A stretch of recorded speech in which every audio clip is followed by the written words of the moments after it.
terima kasih telah menyempatkan waktunya untuk bisa hadir dalam forum kali ini. Dan suatu kehormatan bagi tim kami untuk bisa bertemu malam ini. Perkenalkan, saya Aulia Zaranka selaku CMO dari Rework by Oniro. Di sebelah saya ada Tita Indriani sebagai CTO dari Rework by Oniro. Saya Melissa Iriani sebagai COO dari Rework by Oniro. Saya Bibianti sebagai CTO dari Rework by Oniro.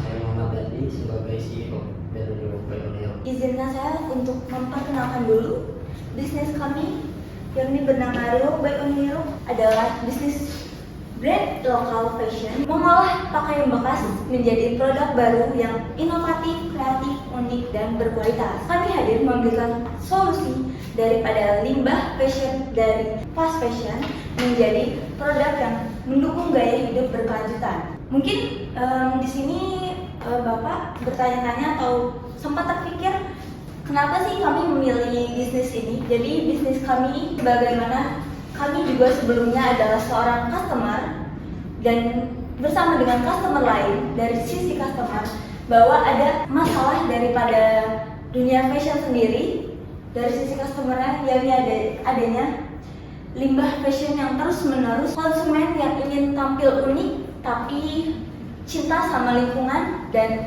thrift yang sekarang sedang ada saat ini yang udah berjalan itu modelnya udah usang karena kan tren fast fashion setiap tahunnya, setiap bulan, bahkan tiap hari selalu berganti, limbahnya semakin cepat dan modelnya juga usangnya lebih cepat lagi. Karena problem customer, kami menghadirkan solusi yakni Rework by Oniro. Bisnis kami adalah jawaban daripada problem yang saya sebutkan 3 tadi, yakni mengolah pakaian bekas menjadi produk fashion yang berkualitas, unik, tentunya peduli lingkungan. Selain itu, kadang tuh modelnya nggak begitu yang biasa-biasa aja, tapi kita memberikan alternatif lain untuk fashion yang unik dan kita menawarkan fashion tanpa mengeluarkan banyak biaya. Untuk hal yang unik, itu biasanya memerlukan biaya yang lebih tinggi, tapi di Rework by Oniro kita juga mengkompres dari segi pengeluaran karena balik lagi emang kita tuh visinya lebih ke untuk lingkungannya. Selanjutnya saya akan memperkenalkan produk dari Rework by Oniro. Produk utama kami ada 2 kategori, ada cardigan dan crew neck. Bisa Bapak lihat sendiri produk kami yang sedang dipakai. Desainnya kami buat sendiri secara handmade. Misalnya contoh yang saya pakai ini awalnya naik oversize polos biasa, lalu kami ubah rework dengan menambahkan aksen patch, tulisan yang playful, terkesan menambah nilai uniknya. Untuk selanjutnya saya akan menunjukkan gambaran besar bisnis model kanvas dari kami. Ada beberapa poin yang kami tekankan. Yang pertama, untuk target customer kami itu anak muda usia 17 sampai 35 tahun yang menyukai fashion unik dan tentunya peduli dengan lingkungan. Yang kedua, untuk distribusi manfaatkan marketplace seperti TikTok Shop, Instagram untuk membangun brand awareness kami. Dan juga kami sudah ada offline store. Untuk selanjutnya, revenue streamnya ini pemasukan kami itu dari penjualan pakaian Rework. Berdasarkan data dari Databox, ada 125 juta pengguna TikTok Shop di Indonesia. Nah, 70 juta pengguna TikTok Shop di Indonesia berada pada rentang usia 18 hingga 35 tahun, yang dimana itu merupakan kelompok segmentasi utama kami. Mereka dikenal lebih peduli terhadap style, sustainability, dan juga keunikan dalam berpenampilan. Dengan memperhatikan potensi tersebut, kami memilih angka 5% sebagai asumsi konservatif sebagai target market kami, yaitu sebesar 3,5 juta. Angka 5% ini dipilih sebagai bagian dari strategi mitigasi resiko, di mana kami juga telah melakukan market testing dan mendapatkan traction positif, di mana audiens menunjukkan minat nyata terhadap koleksi yang kami tawarkan. Untuk offline store, berdasarkan data BPS Kota Bogor, ada 1,13 juta populasi warga Kota Bogor. Nah, sebanyak 320.000 berada pada rentan usia 18 hingga 35 tahun. Dan target market kami sama seperti yang tadi, yaitu 5%, sebanyak 16.000. Kami percaya bahwa dengan marketing yang baik, kami dapat memasuki pasar ini dengan baik. Kami juga telah melakukan benchmarking terhadap salah satu kompetitor yang sudah melakukan bisnis ini sebelumnya, dan dari hasil itu kami melihat bahwa penjualan mereka cukup tinggi. Karena itu kami yakin bahwa pasar ini nyata adanya. Dengan begitu kami percaya bahwa bisnis ini sedang berjalan. Rewok by Onero menargetkan customer dengan usia 18 sampai 35 tahun. Untuk saat ini Rewok by Onero sendiri memiliki offline store hanya di Kota Bogor dan juga online store ke seluruh Indonesia. Kemudian untuk media promosi, kita menggunakan TikTok Live rutin 2 kali seminggu dan juga dengan mengadakan diskon payday dan di tanggal-tanggal cantik dan juga TikTok Ads sebagai sarana iklan.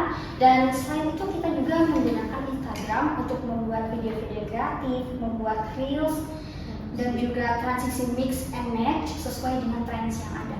Untuk strategi produk, kita hanya fokus di thrift dengan mengembangkan creative mix dari thrift yang ada dengan mengutamakan sustainability yang ada.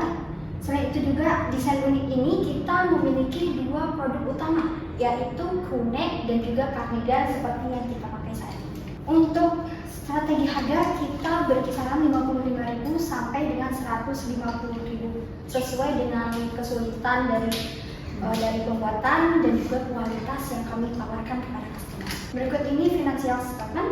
Dari sisi finansial ini dapat kita lihat di sini ada reward grade A, grade B dan juga grade C. Untuk saat ini kami fokus untuk grade C sekitaran harga 55.000 sampai dengan 80.000 rupiah.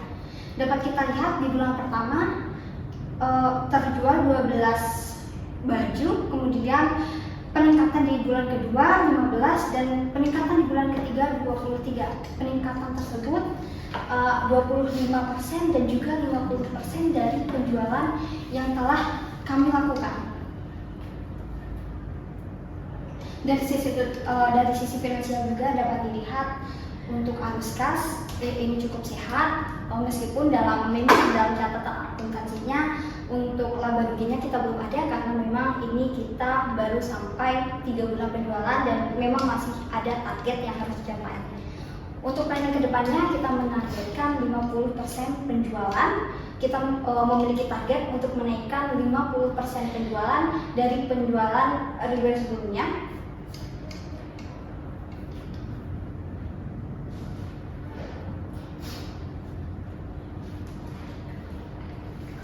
Dari penjualan itu tadi dapat kita simpulkan bahwa awareness dari brand kita itu sudah sampai pada customer, karena melalui pendapatan itu yang 25% hingga 50% pendapatan itu Rewok by Onero cukup berkembang. Kami sudah menghitung berapa dana yang kami butuhkan dan akan dialokasikan kemana. Alokasi paling tinggi di sini itu kami tentu saja di SDM, karena memang kita sudah barang second hand lalu ingin dijual lagi, tentu kita akan upgrade kualitas. Di situ kita butuh SDM yang memang bisa meningkatkan kualitas. Kenapa?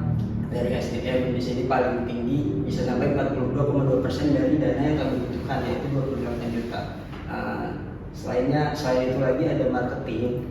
Kenapa marketing bisa dibilang tinggi, yaitu di bawah SDM? Karena memang kami ingin menunjukkan produk kami itu supaya lebih dikenal oleh orang di luar sana. Jadi memang saya rasa itu hal yang penting untuk di-improve dari bisnis kami.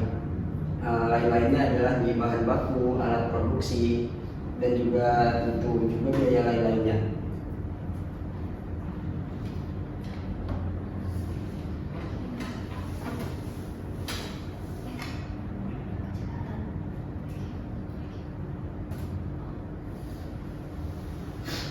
Kami juga sudah memperkirakan langkah-langkah kami ke depannya bagaimana. Tentu saja untuk improve ke depannya, kami ingin mengembangkan varian produk lain, tidak hanya dari atasan saja. Tentu saja mungkin kedepannya akan ada celana, bisa saja tote bag, lalu juga kita akan memperluas kemitraan dengan menambah penjahit lokal dan mencari pemasok bahan baku yang berkualitas, karena emang buat sekarang susah banget cari pemasok yang berkualitas. Tentu sisi lainnya juga bisa berpartisipasi di komunitas dan juga event melalui kolaborasi dengan kreator, influencer, atau bisa juga ikut bazar. Sudah kami pikirkan juga, tentu saja tidak mungkin tidak berdampak. Dampaknya di sini kami menentukan ada 2 dampak, yaitu di bidang sosial dan juga lingkungan. Di bidang sosial nih, kita bisa membuka peluang kerja untuk penjahit lokal, di mana di lingkungan kami itu ada lumayan banyak ibu-ibu yang memang bisa diberdayakan, yang daripada dia diam di rumah, dia bisa kerja di kami, membantu kami.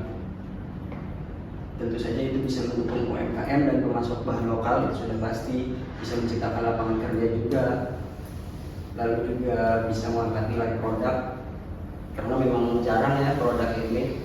Lalu juga tentu saja ini bisa mengedukasi soal fashion ke masyarakat, fashion yang berkelanjutan.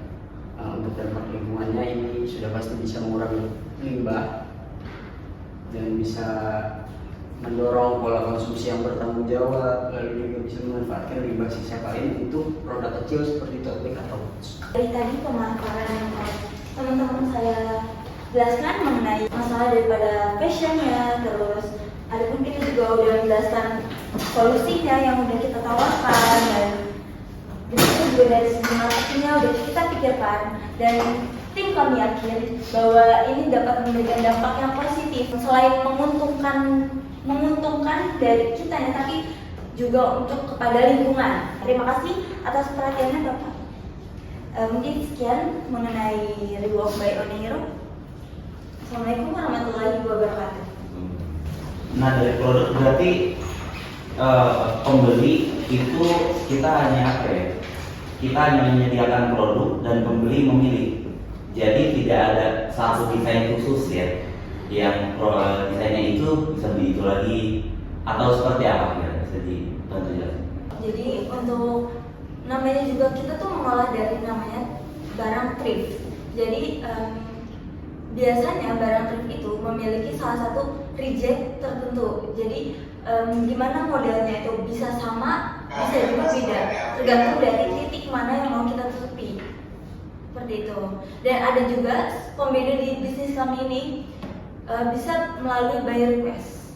Jadi mungkin setelah kita upload di sosial media, ada yang suka dengan model yang sama atau mereka punya imajinasi sendiri, mereka boleh kok untuk dan kita nerima untuk buy request. Berarti secara umumnya Ya. desainnya itu kalian yang misalkan desainnya ini seperti ini terus atau ganti-ganti Akan diganti. Ganti-ganti. terkait salah satu targetnya ini anak muda kan, anak muda usia sekian dan target yang peduli lingkungan. Nah ini kenapa bisa menargetkan anak muda yang cukup peduli lingkungan? Karena setahu saya ini sangat sulit kalau misalkan kita hanya berfokus pada target market itu. Mungkin dari 100 sampel orang-orang di sini yang benar-benar peduli lingkungan dan pengen bajunya itu lebih eco-friendly itu hanya berapa persen. Jadi kenapa ya minta alasannya kenapa ini dijadiin salah satu target utama, yang mana seberapa banyak sih kira-kira orang yang anak muda khususnya yang peduli, yang aware gitu terhadap lingkungan. Sebetulnya memang untuk Rework ini kan agak niche ya, jadi sulit gitu. Tapi kami menemukan dari data Good Study itu ada 49,4% hampir masyarakat Indonesia itu menyukai ataupun membeli barang thrift. Nah, maka dari itu kami juga memilih asumsi konservatifnya sebanyak 5%. Nah, dari situ juga ternyata cukup banyak juga, dan banyak juga orang-orang yang suka thrift itu, entah itu dari mereka-mereka yang suka peduli lingkungan ataupun mereka yang memang suka thrift saja. Nah dari situ kami melihat bahwa ternyata banyak juga anak-anak muda yang peduli terhadap lingkungan dan memilih thrift sebagai pilihan pakaian mereka. Gitu. Izin menambahkan juga, dilihat dari segi model pun ya, kita tuh lebih mengacu pada anak usia 18 sampai 35 tahun karena sepertinya kalau untuk dipakai di 35 tahun ke atas itu udah sangat jarang. Oke, berarti dari targetnya sendiri kalau dari saya lebih cocok buat mendorong dari sisi modelnya sendiri, karena kalau harus atau targetnya itu pemuda yang aware terhadap lingkungan, itu skupnya sangat kecil sekali. Ketika kolamnya aja udah kecil, gimana pendapatannya mau bertumbuh? Bisa, cuma kita harus mengedukasi market lagi, kita harus mengedukasi anak-anak muda, dan itu biayanya sangat mahal sekali. Makanya, dan ketika ada data tentang anak muda yang sering banyak beli thrifting, itu harus dicari lagi, kira-kira mereka beli karena emang peduli lingkungan atau karena emang murah, ya. Karena kan ada itu kan desainnya, mungkin mereka sekarang pengen murah karena pengen desainnya bagus. Oke, berarti lanjut ke hal berikutnya. Berarti itu acuan dari 5% itu ya. Tadi kan ada 5% target marketnya. Iya, Oke, itu acuannya. Dan dari 5% itu muncul angka 16.000. Ini kenapa bisa confident dengan angka segini, sedangkan kalian sendiri ingin mencari investor buat pendanaan? Karena kalau dari sisi investing, ini angka 16.000 target market ini sangat-sangat kecil gitu. Kenapa bisa mencari makna segini gitu buat diinvestasikan? Karena sebenarnya emang Reebok sendiri itu belum banyak yang tahu ya, belum banyak juga bahkan yang suka thrifting itu belum tentu juga suka Reebok, belum tentu juga tahu Reebok. Makanya kami membuat asumsi konservatifnya 5%, tapi kemungkinan itu yang lebih besar, peluangnya besar. Berarti dari 16.000 yang ditarget ini, apa sangat dirasa achievable atau seperti apa? Karena jangan sampai udah targetnya kecil, di atas sangat sulit gitu. Ini target sebelum mengajukan investment ya? Iya. Ya. Jadi setelah dapat investor itu targetnya kemungkinan berubah gitu. Betul. Dari teman-teman ini. Dan sebagai berarti tetap di segini ya. 16.000 ini sebelum diinvest targetnya. Iya. Soalnya kalau mau melihat dari segi setelah diinvest kan belum ada proyeksinya kan. Betul. Jadi mungkin mengacu di situ. Lalu untuk margin keuntungan berapa per produknya? Margin keuntungannya kita ambil 33,8% dari harga pokok penjualan. Margin keuntungan 33%. Dalam sebulan produksi kira-kira berapa? Dan untuk sekarang kita itu ada rata-rata penjualan di mana kita menjual 57 baju per bulan. Nah itu rata-rata itu kita ambil dari penjualan divisi pertama yaitu premier, di mana di situ kita ambil 20% penjualannya, kita dapat 50 baju, dan dalam 3 bulan ini kita berhasil menjual di bulan pertama tadi ada 12 baju, kemudian naik 25%, 15 baju, dan di bulan ketiga tadi naik menjadi 23 baju yang terjual. Jadi di situ ada peningkatan, dan untuk harga pokoknya kita udah hitung, kita dapat 41.000 sekian ratus rupiah, dan kita kurangi dengan harga jual itu kita dapat 33%. Itu net bersih. Lalu dari segi sebenarnya saya mau nanya hal yang cukup general. Tadi ada investment ini mau dipakai atau scale up-nya seberapa besar dulu? Ketika dapat investment mau besarnya atau di scale up-nya seberapa besar? Pengen buka cabang atau misalnya ini kira-kira buat Untuk Rework ini, untuk kita tuh mengusahakan banget dari modalnya tadi tuh kalau bisa untuk target-target ini bisa berhasil di dalam 1 tahun. Di antaranya ada yang mengembangkan produknya, variannya, kapasitas timnya, memperluas kemitraannya, atau fasilitas produksi showroomnya, atau meluncurkan reseller, kemitraan, berpartisipasi komunitas dan event. Itu kita maksimalkan untuk di tahun pertama. Semisal melenceng, dan kita pastiin banget untuk di tahun pertama itu lebih ke variannya, orang pengenal produknya, sama timnya kita kuatin lagi. Ini milestone untuk jangka waktu berapa lama? Nggak bisa dipakai 3 tahun, tapi kita Yang bisa ditarget tahun pertama kira-kira apa? lebih ke marketing, SDM, dan kualitas. Dengan 28 juta itu udah bisa buat tingkatin produksi dan apa ya, mewujudkan 3 hal tadi dengan 28 juta. Betul. Kenapa nggak membuat kesepakatan yang sedikit lebih besar, misalkan entah 40 juta, 50 juta, tentu dengan data yang ada. Karena mungkin kalau misalkan dengan 28 juta mungkin nggak harus investor, kalian patungan juga bisa maksudnya. Tapi kenapa ketika mau datang ke investor angkanya yang segini, sedangkan kalian bisa lebih gitu, mau minta dari itu sedikit catatannya aja.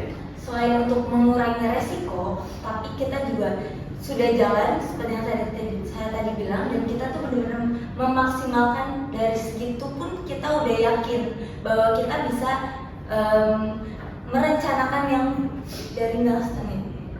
Sama mungkin tadi dia anggapan, biasanya kan orang kalau drifting itu ada yang apa ya, ada yang berpikiran kotor atau takut penyakit kulit nih dan lain-lain. Nah dari kalian pribadi deh kira-kira buat menangkal netizen atau orang seperti itu kira-kira gimana? Kita juga nggak mungkin mencelakai customer, dan dari itu kita sebelum dan yang beredar ini ya, itu tuh karena kebanyakan impornya dari luar, dan kita memperkecil itu dan kita dari dalam negeri dulu. Kami itu menanggulanginya dengan cara membersihkan dulu sebelum dijual. Jadi emang kami punya SOP-nya. dia punya SOP-nya seperti dicuci dulu, lalu disetrika dan dijual dalam keadaan bersih. Seperti itu. Penjualan ini ininya beratnya di mana? Penggalan banyak dapat dari mana? Online, offline? Online. Ya, masukan terakhirnya ketika online-nya nggak ada akan mati, nggak sekarang kan di shop kayaknya di stok sementara itu berpatutnya kemana? Ya komunitas. Ya mungkin dari sekarang bangun dari komunitas fashionnya, entah bentuk apapun, sama dari komunitas eco-friendly itu sendiri. Itu salah satunya dari komunitas cinta lingkungannya, eco-friendly, sama kita akan pop store biasanya di event-event seperti di Sempur misalnya, atau di Pakansari seperti itu. Buka booth. Oke, Bu, bisa ditutup.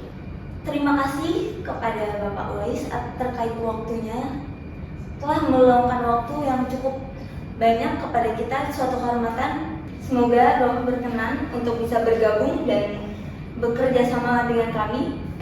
Ini sekian, terima kasih banyak. Assalamualaikum warahmatullahi wabarakatuh. Waalaikumsalam.